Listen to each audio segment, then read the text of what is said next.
que, de repente, já que a seguradora não teve êxito juridicamente, conseguiu politicamente editar essa medida provisória para, primeiro, extinguir o sistema securitário que existia,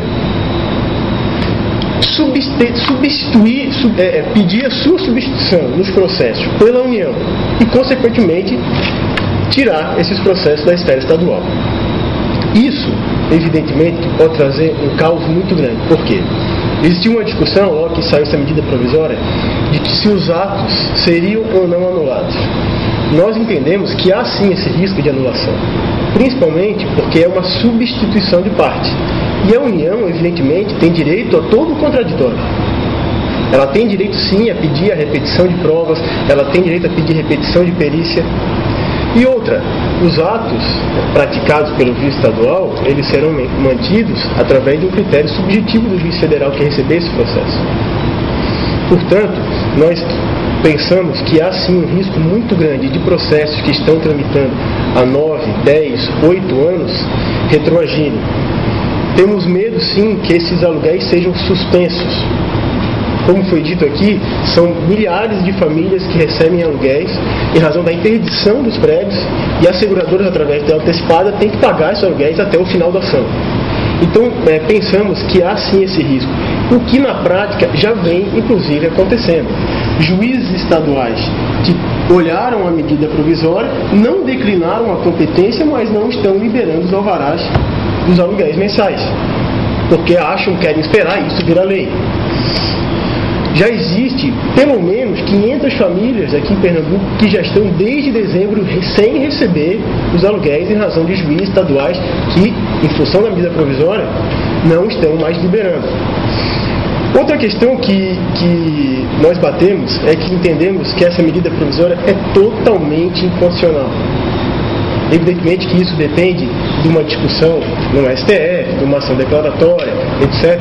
Mas entendemos que é totalmente inconstitucional e, além disso, imoral.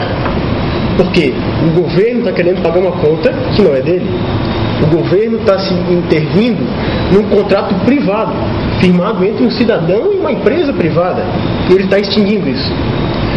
Outro ponto que nós temos muito receio é que, pela essa medida provisória, as futuras ações terão que ser obrigatoriamente intentadas com base na última versão da apólice e não na versão que a pessoa celebrou na época do contrato de financiamento. E essa última versão da apólice securitária, ela simplesmente retira o direito à indenização em razão de danos físicos no imóvel. Ou seja, esses 6 mil prédios com problemas que existem em Pernambuco, certamente, no futuro, eles serão interditados. E essas pessoas vão morar onde?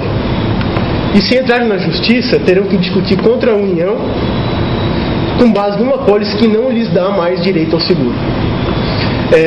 Outro ponto também que nós entendemos muito preocupante é como a Fazenda pagará isso. Seria através de precatório. Essas indenizações vão sair quando? Nós sabemos que os precatórios, todo mundo sabe que é uma questão muito demorada.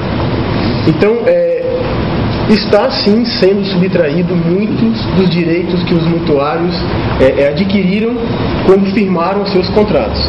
É um contrato de adesão que não foi discutido, mas que foi adimplido, que foi pago, e a seguradora, de um dia para a noite, conseguiu uma manobra política para livrar a sua conta, passar isso para o governo federal. É isso em síntese que nós não aceitamos, é isso em síntese que nós estamos pedindo o apoio das autoridades para que isso seja discutido, para que essa medida provisória não seja aprovada pelo Congresso ou que seja emendada, né? Outro ponto também que nós discutimos é a questão da retroação dessa medida. Entendemos que se ela estiver válida, que seja para os contratos financiados após a entrada da medida. E não como ela quer fazer entender, que envolve todos os contratos e ações de tramitação anteriores a ela. Isso é um dos pontos que também nós batemos e que entendemos que pode ser emendado. Porque isso fere direito adquirido, ato jurídico perfeito e uma série de outros direitos constitucionais garantidos da nossa Constituição.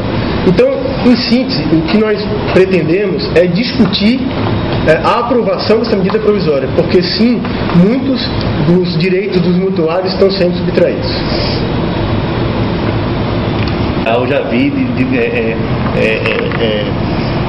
algumas palavras de representantes do Ministério Público Federal que não vão admitir que essa medida provisória impacte e atinja esses cursos, se irá deslocar a competência para a Justiça Federal. Em relação à Justiça Federal é que pode haver. Agora, em relação às seguradoras, é do estágio de hoje para frente, não pode retroagir. Eu acho que juridicamente não vejo, eu concordo aqui com o colega. Essa questão de que se atinge os contratos futuros ou os passados é um pouco delicado, é uma questão jurídica mesmo, não vou poder discorrer aqui sobre isso, mas eu entendo que, mesmo que incida aos contratos, ele não pode retroceder em relação às seguradoras, não vai zerar o processo, não pode haver retardo, de forma alguma. Isso aí não diz respeito à segurança jurídica, ao direito perfeito. Então, pelo menos é a Procuradoria do Estado que pensa dessa forma, embora não esteja diretamente envolvida nessa questão, mas entendendo dessa forma. Eu entendo, em relação à medida provisória em si, eu entendo que a luta de vocês é justa, vocês estão no direito de vocês de lutar com todas as forças, todas as armas, para tentar, se não revogá-la, que a ela seja dada uma interpretação que não prejudique as situações individuais, mas eu peço a compreensão de vocês também para o fato de que é uma medida provisória do governo federal. Então, não depende, embora seja um ato político, não há como desconhecer isso, diretamente não tem como envolver o governo do Estado, é o governo federal, é uma medida provisória do governo federal, não é baixada pela União, e embora justa as reivindicações, a luta, eu acho que vocês têm que lutar com todas as armas, tem que envolver todos os setores, mas eu peço a compreensão nesse sentido, de que o governo do Estado não tem como ele próprio dar uma canetada e rever isso. Eu acho que todo mundo tem situação, plena convicção disso. Eu acho que ela não pode retroagir, não pode alcançar os contratos em curso, mas a gente também não tem como mais fortemente se empenhar nessa questão da revogação. Isso pode ser um parceiro, né? Pode ser um parceiro, como a Secretaria da Cidade está aqui atuando como um parceiro. É como eu volto a dizer, se Público também, estadual e federal. E toda essa ação, que é uma ação social, não deixa de ser, que esse trabalho que tem se envolvido, capitaneado aí pelo Secretaria das Cidades, está sendo de comum acordo com o Ministério Público Federal, que está também ao lado dos senhores, sabe? Isso que diretamente o Dr. Antônio Carlos Barreto Campelo, pelo Ministério Público Federal, e a doutora Helena Capella estão em plena consciência disso. Então, eu acho que de início é isso. Se puder... Doutor, não atrapalhando aí. O senhor falou aqui que o governo está com interesse em ter nos ajudado, tudo bem. O Estado de Pernambuco. O Estado. Tá. Agora o Judiciário, veja só. Tem pessoas que já estavam com o processo certinho, já recebem aquele dinheiro bem pequenininho, daquele aluguelzinho, e desde dezembro, quando o nosso presidente Lula botou a medida provisória, em dezembro, dia 29, ao pagar das luzes, os juízes do Estado, de imediato, paralisaram os processos. As pessoas estão sem receber o aluguéis, estão em situações mais difíceis ainda. Aí a minha pergunta, já que o governo, o Estado, tem esse interesse, ele tem como chegar para o Judiciário, representando o desembargador-chefe aí, para que ele autorize o juiz continuar com o pagamento.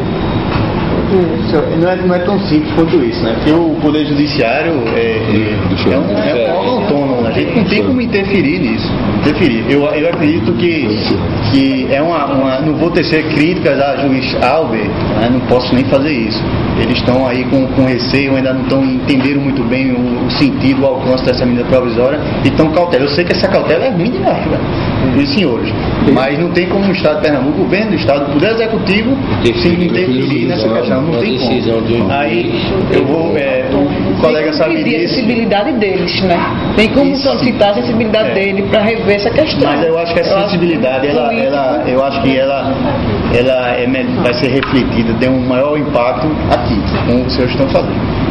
Eu acho que é uma questão delicada, talvez, doutor, vai ter que ter um pouco mais de trabalho, de ser processo a processo, demonstrar, e como demonstrou aqui, que essa interpretação que os juízes estão tendo não seria realmente a mais adequada, não é uma coisa que impacta o serviço, mas que o governo, o poder executivo não tem como interferir. Isso aí seria uma questão que não pode.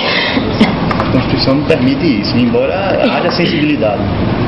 Essa sensibilidade não é da boca para fora, essa sensibilidade está sendo refletida, está sendo retratada no trabalho da Secretaria. Eu acompanho inaugurações de obras do novo governador, outras questões aí, e sempre está presente o presidente do tribunal, sempre está presente um desembargador fulano, sempre está presente o juiz cicrano,